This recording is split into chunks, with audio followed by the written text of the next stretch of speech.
वक्रतुण्डमहाकाय कोटिसूर्यसमप्रभा निर्विघ्नं कुरु मे देव सर्वकार्येषु सर्वदा। ॐ नारायणं नमस्कृत्य नरं चैव नरोत्तमं देवीं सरस्वतीं व्यासं ततो जयमुदीरयेत्। ॐ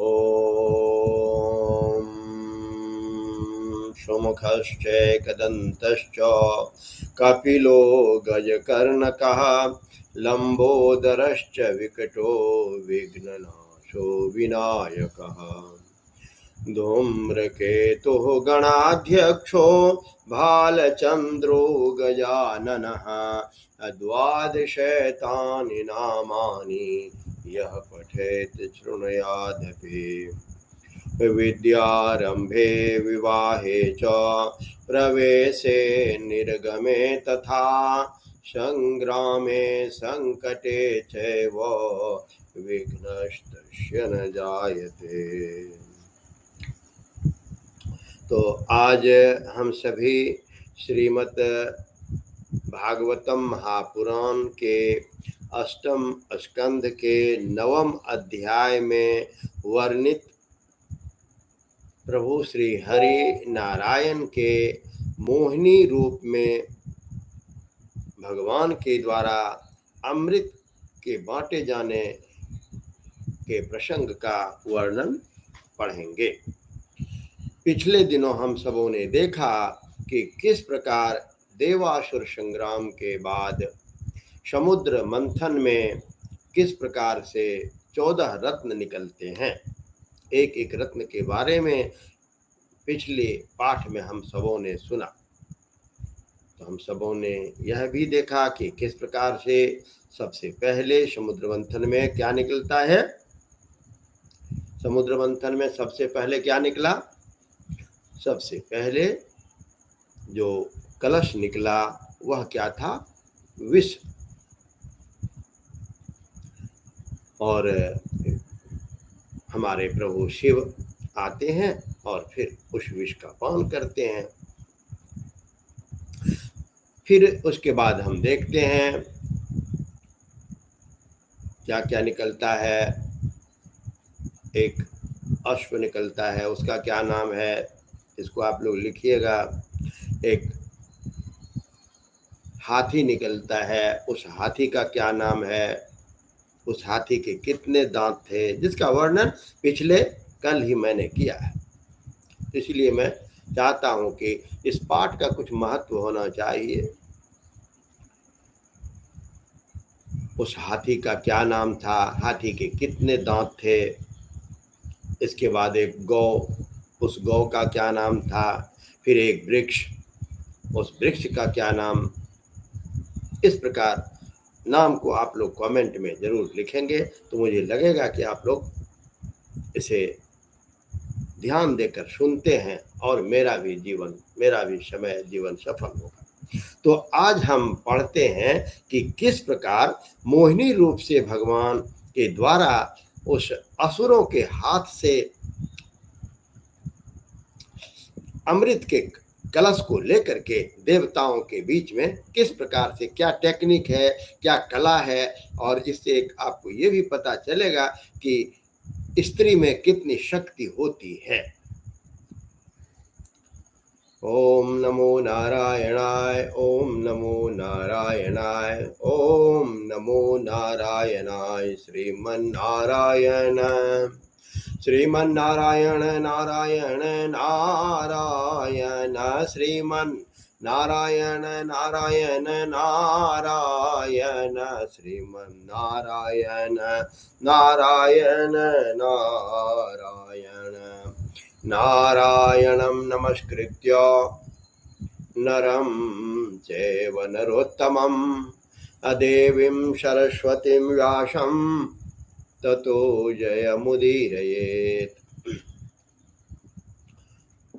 श्रीशुक उवाच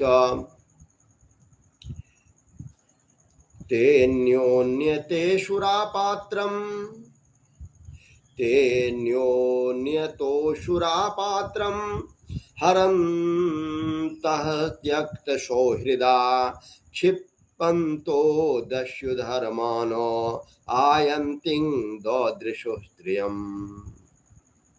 श्री सुखदेव जी कहते हैं, हे परीक्षित, असुर आपस के सद्भाव और प्रेम को छोड़कर एक दूसरे की निंदा कर रहे थे कि डाकू की तरह एक दूसरे के हाथ से अमृत का कलश छीन रहे थे।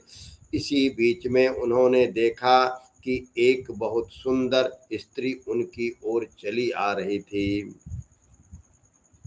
अहो रूप अहो धाम, अहो रूपमहो धाम, अहो अस्या नवम वयः, अहो रूपम अहो धाम।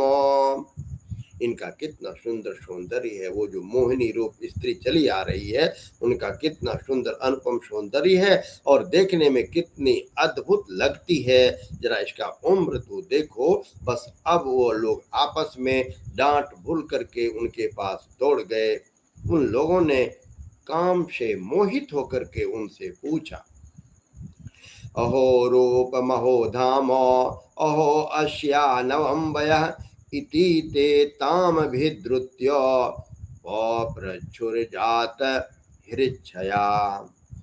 का त्वं कञ्जपलाशाक्षी कुतो वा किं चिकीर्षसि, कस्यासि वद वामोरो मथं तेव मनांसिनः। तुम कौन हो? हे कमल नयनी, आप हो कौन? कमल नयनी वो श्री हरि नारायण हैं।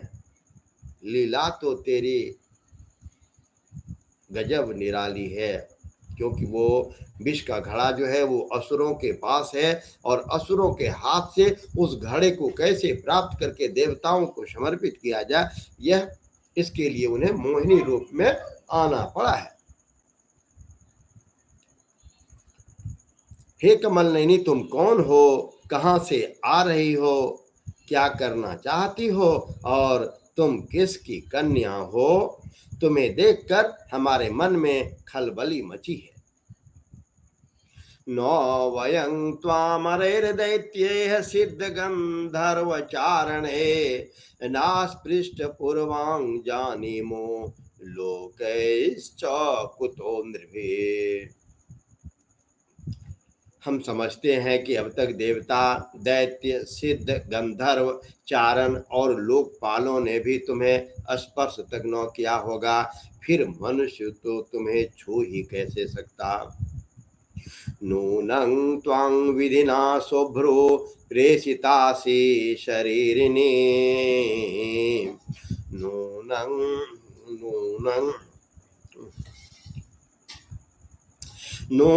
त्वां विधिनां शुभ्रो प्रेषितासि शरीरिणां सर्वेन्द्रियमनः प्रीति विधातुं सघृणेन किम्।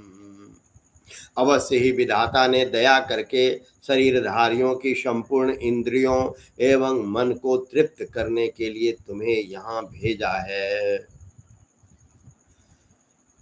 सात्वं नः स्पर्धमानानाम् एकवस्तूनि माननी, सात्वं नः स्पर्धमानानाम् एकवस्तूनि मानिनी, ज्ञातीनां बद्धवैराणां संविदस्तव सुमध्यमे।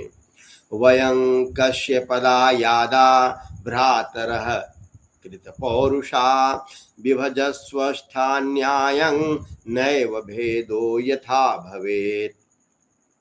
इत्योपामन्त्रितो दैत्यर्मायायोषेद्वपुरहरिः प्रहस्य रुचिरापाङ्गैर्निरीक्षन्निदमब्रवीत्।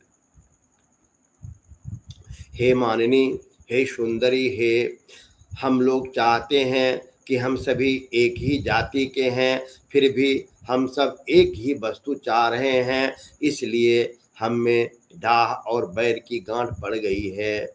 हे सुंदरी, आप एक काम कर सकती हो, वो क्या है कि आप हम सबों में जो बैर भाव है, इस कलश को लेकर के, इस अमृत के घड़े को लेकर के जो हम असुरों के बीच में जो बैर भाव उत्पन्न हो गया है, वह तुम ही मिटा सकती हो और हमारा झगड़ा समाप्त कर दो। हम सभी कश्यप जी के पुत्र होने के नाते सगे भाई हैं। हम लोगों ने अमृत के लिए बड़ा पुरुषार्थ किया है। तुम न्याय के अनुसार निष्पक्ष भाव से इसे बांट दो, जिससे फिर हम लोगों में किसी प्रकार का झगड़ा ना हो। असुरों ने जब इस प्रकार की प्रार्थना की, तब लीला से स्त्री वेश धारण करने वाले भगवान ने तनिक हंसकर और तिरछी चितवन से उनकी ओर देखते हुए बोला।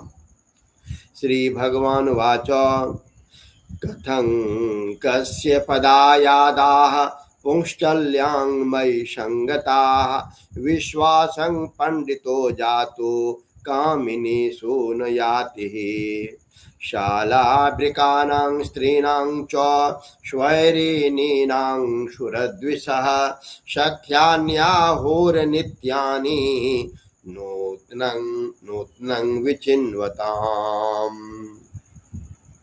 श्री भगवान ने कहा, आप लोग महर्षि कश्यप के पुत्र हैं और मैं हूँ कुलटा। आप लोग मुझ पर न्याय का भार क्यों डाल रहे हो?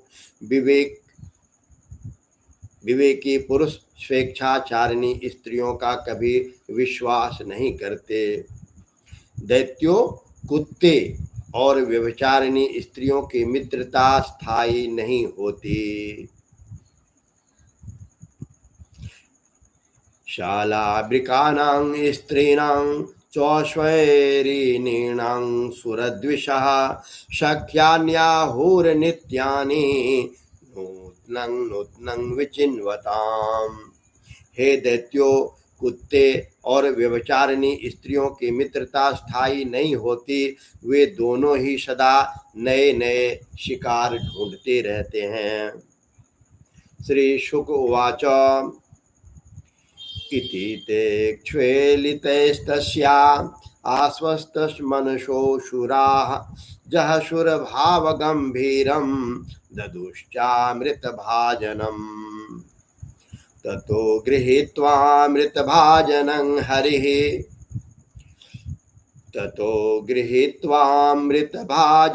हरिः वभाष एष स्मितशोभया गिरा यद्योभ्युपेतं क्वच साध्व वा कृतं मया वो विभजे सुधामिमाम्।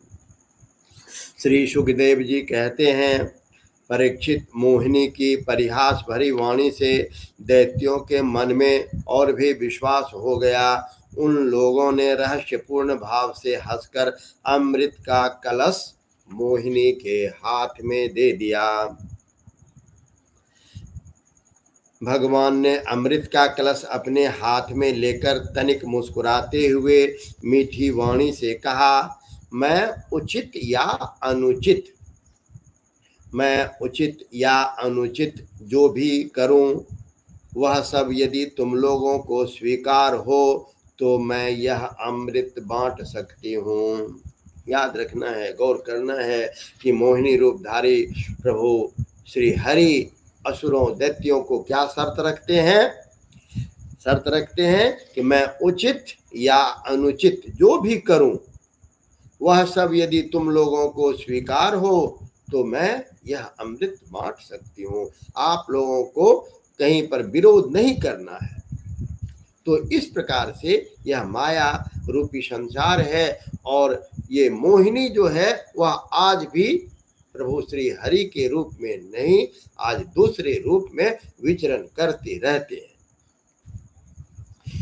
इत्यभिव्याहृतं तस्याकर्ण्यासुरपुङ्गवा अप्रमाण विदस्तस्यास्ततथेत्यन्मशंसतः। बड़े बड़े दैत्यों ने मोहिनी की यह मीठी बात सुनकर उसकी बारीकी नहीं समझी कि ये बोल क्यों रही है। मोहिनी के रूप पे सभी असुर और दैत्य इतने मोहित हो गए थे कि उन्हें यह पता भी नहीं चला कि इस प्रकार का शर्त ये क्यों रख रही है। बड़े बड़े दैत्यों ने मोहिनी की यह मीठी बात सुनकर उसकी बारीकी नहीं समझी, इसलिए सबने एक स्वर से कह दिया, स्वीकार है, स्वीकार है, स्वीकार है। इसका कारण यह था कि उन्हें मोहिनी के वास्तविक स्वरूप का पता नहीं था। अथोपोष्यकृतस्नानं हुत्वा च हविषानलं दत्त्वा गोविप्रभूतेभ्यः कृतश्वास्तेनाद्विजे यथोपजोषं वाशांसि यथोपजोषं परिधाया हतानि ते कुशेषु प्रविशं सर्वे प्राग्रस्वे विभूषिता प्राङ्मुखेषोपविष्टेषु सुरेषोदितिजेषु च धूपामोदितशालायां जुष्टायां माल्यदीपकैः तस्यां नरेन्द्रकरभोरुरुषदुकूला श्रोणीतटालसगतिर्मर्दविह्वलाक्षे शाकूजति कनकनुपुरसिञ्चितेन कुम्भस्तनीकलशपानिरथा विवेश तां श्रीसखीं कनककुण्डलचारुकर्णा नाशाकपोलवदनां परदेवताख्याम् तां श्रीसखीं कनककुण्डलचारुकर्णं नाशाकपोलवदनां परदेवताख्यां संवीक्ष्य सम्मुहुर्मुहुरुतिस्मितवीक्षणेन देवासुरा विगलितस्तनपट्टिकां तम्। इसके बाद एक दिन का उपवास करके सबों ने स्नान किया। भविष्य से अग्नि में हवन किया। गौ ब्राह्मण और समस्त प्राणियों को घास चारा अन्न धनादि का यथा योग ध्यान दिया तथा ब्राह्मणों से स्वस्त्ययन कराया। अपनी अपनी रुचि के अनुसार सबने नए नए वस्त्र धारण किए। इसके बाद सुंदर सुंदर आभूषण धारण करके सब के सब उन कुशासनों पर बैठ गए जिनका अगला हिस्सा पूर्व की ओर था। जब देवता और दैत्य दोनों ही धूप से सुगंधित मालाओं और दीपकों से सजे सजाए भव्य भवन में पूर्व की ओर मुंह करके बैठ गए, तब हाथ में अमृत का कलश लेकर मोहिनी सभा मंडप पर आई। वह एक बड़ी सुंदर साड़ी पहने हुए थी। नितंबों के भार के कारण वह धीरे धीरे चल रही थी। आंखें मद से विह्वल हो रही थी। कलश के समान स्तन और गज शावक की सूंड के समान जंघाएं थी। उनके स्वर्ण नुपुर अपनी झनकार से सभा भवन को मुखरित कर रहे थे। सुंदर कानों में सोने के कुंडल थे और उसकी नासिका कपोल तथा मुख बड़े ही सुंदर थे। स्वयं पर देवता भगवान मोहिनी के रूप में ऐसे जान पड़ते थे मानो लक्ष्मी जी कोई श्रेष्ठ सखी वहां आई हो। मोहिनी ने अपनी मुस्कान भरी चितवन से देवता और दैत्यों की ओर देखा तो सब के सब मोहित हो गए।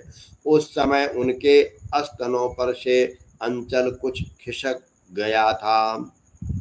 असुराणां सुधादानं स्वपर्णामिव दुर्नयं मत्वा जाते नृशंसानां नौतां विभजदच्युतः कल्पयित्वा पृथक् पंक्ति रुभयेषां जगत्पतिः तांश्चोपदेशयामास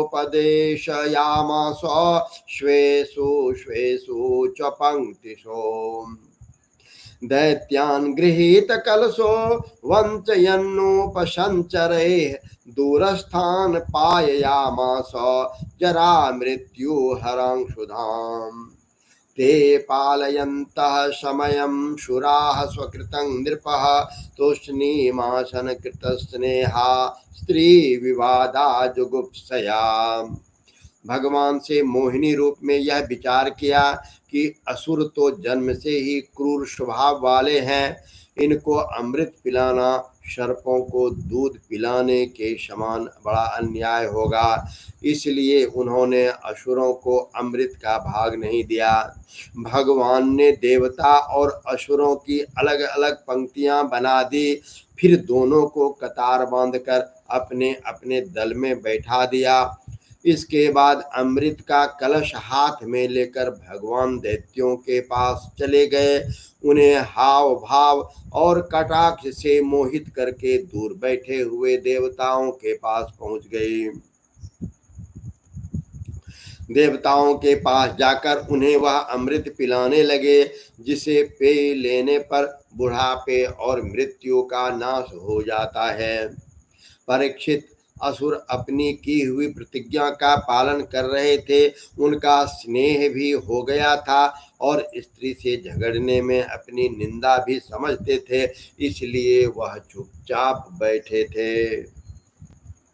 तस्यां कृताति प्रणया कातराः बाहुमानेन चाबद्धा नोचु किंचन विप्रियम् देवलिंग प्रतिच्छन्नः स्वरभानुर्देव संसदि प्रविष्टः सोमपीवञ्चर्काभ्यां च सूचितः चक्रेण शूरधारेण जहार पिबतः शिरः हरिस्तस्य कबन्धस्तु क्षुधया प्लावितो पतत शिरस्त्वत्मरतान्नीतमजो ग्रहमचिक्लुप्त यस्तु पर्वणि चन्द्रका वभिधावति वैरधी पीतप्राये मृते दैवैर्भगवान् लोकभावनः पश्यतां सुरेन्द्राणां स्वं रूपं जगृहे हरिः एवं शुराशुरगणा समदेशकाला हेत्वर्थकर्ममतयोऽपि फले विकल्पा तन्नामृतं शुरगणाः फलमञ्च शापुर्यत्पादपङ्कजरजः श्रयणयान्न दैत्याः यद युज्यतेषु वशुकर्म मनोवचोभिः देहात्मजादिषु निर्भीस्तदसद पृथक्तात् तैरेव सद भवति यत् क्रियते पृथक्त्वात् सर्वस्व तद भवति मूल निषेचनं यत्। मोहिनी से उनका अत्यंत प्रेम हो गया था, वे डर रहे थे कि उन्हें हमारा प्रेम संबंध टूट ना जाए। मोहिनी ने पहले भी उन लोगों का बड़ा सम्मान किया था, इससे वे और भी उनके प्रेम पास में बंध गए थे। यही कारण है कि उन्होंने मोहिनी को कोई अप्रिय बात नहीं की। जिस समय भगवान देवताओं को अमृत पिला रहे थे, उसी समय राहु दैत्य देवताओं का वेश बनाकर उनके बीच में आ बैठा और देवताओं के साथ उसने भी अमृत पी ली। परंतु उसी समय चंद्रमा और सूर्य ने उसकी पोल खोल दी। अमृत पिलाते पिलाते ही भगवान ने अपनी तीखी धार वाले चक्र से उनका सर काट दिया। अमृत का संसर्ग न होने से उनका धड़ नीचे गिर गया, परंतु सिर अमर हो गया और ब्रह्मा जी ने उसे ग्रह बना दिया। वही राहु पर्व के दिन पूर्णिमा और अमावस्या को वैर भाव से बदला लेने के लिए चंद्रमा तथा सूर्य पर आक्रमण किया करता है।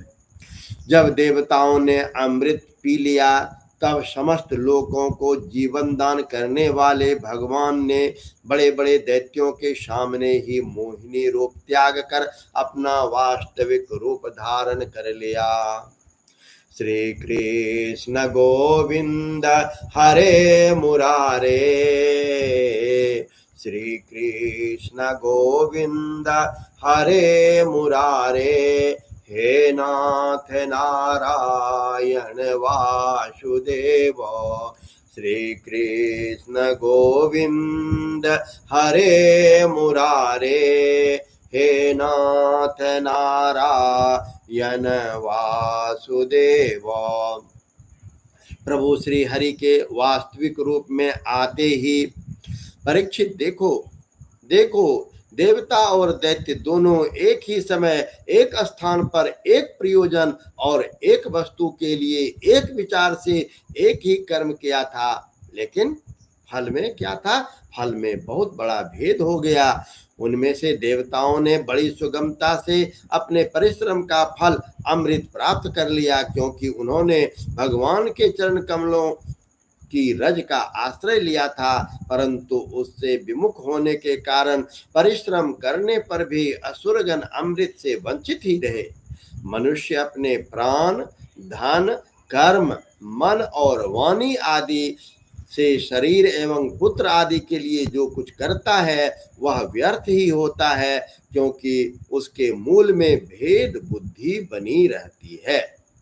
परंतु यदि प्राण आदि वस्तुओं के द्वारा भगवान के लिए जो कुछ किया जाता है वह सब भेदभाव से रहित होने के कारण अपने शरीर, पुत्र और समस्त संसार के लिए सफल हो जाता है।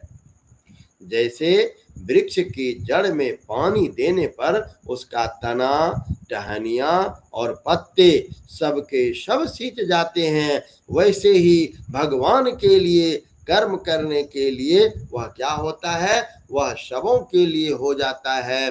अतः कुछ समय, कुछ पल उनके नाम का स्मरण अवश्य करना चाहिए। श्री कृष्ण गोविंद हरे मुरारे, श्री कृष्ण गोविंद हरे मुरारे, हे नाथ नारायण वासुदेव, हे नाथ नारायण वासुदेव। श्री कृष्ण गोविंद हरे मुरारे, हे नाथ नारायण वासुदेव। ओम नमो नारायणाय, ओम नमो नारायणाय, ओम नमो नारायणाय। तो अभी हम सबों ने क्या सुना? श्रीमद् भागवतम पुराण में वर्णित अमृत कलश का किस प्रकार दैत्यों के द्वारा देवताओं से छीन लेने के बाद प्रभु श्री हरि नारायण मोहिनी के रूप में आते हैं और उन दैत्यों के हाथ से उस अमृत के कलश को लेकर के देवताओं को पान करा देते हैं। उन देवताओं के बीच में राहु आ जाते हैं और किस प्रकार से यह पता चलने पर प्रभु श्री हरि अपने चक्र से उनके गले को काट देते हैं। मन तो करता है कि इसको पढ़ते रहो, पता नहीं किस समय ये सांस रुक जाए, कौन सा पेज अंतिम पेज हो, कौन सा अध्याय अंतिम अध्याय हो, ये प्रभु शिव ही जाने, प्रभु हरि शिव जाने। अगर अगले दिन अब हम वर्णन करेंगे कि किस प्रकार से, अभी तो दैत्य को आपने मोहित होते हुए देखा, असुर और राक्षस उस मोहिनी रूप पर वर्णित हो रहे थे, लेकिन लीला तो उनकी गजब निराली है। तो अब मोहिनी रूप को देख करके कौन मोहित हो जाते हैं? हर हर महादेव, महादेव जी भी मोहित हो जाते हैं। हमारे प्रभु शिव उस मोहिनी के रूप पर मोहित हो जाते हैं। और ये उनका क्या वर्णन होता है, इसका वर्णन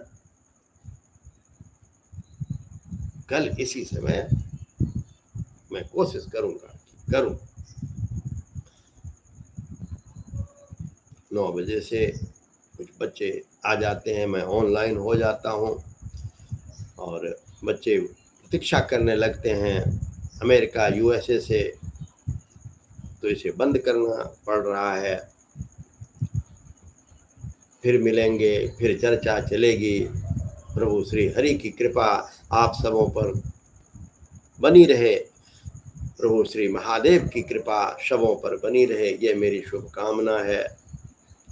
मैं बार बार आप सबों से क्षमा प्रार्थी रहता हूँ कि जो भी भूल चूक पढ़ने में गलती हो उसके लिए हमें क्षमा करेंगे। और यदि कोई प्रसंग श्रीमद् भागवतम के अनुसार, गीता के अनुसार, वाल्मीकि रामायण के अनुसार कोई प्रसंग आपको सुनने की इच्छा हो तो हम उस प्रसंग को लेकर आ जाएंगे, आप कमेंट में उसे लिख देंगे। ओम नमो नारायणाय, ओम नमो नारायणाय, ओम नमो नारायणाय, ओम नमो नारायणाय।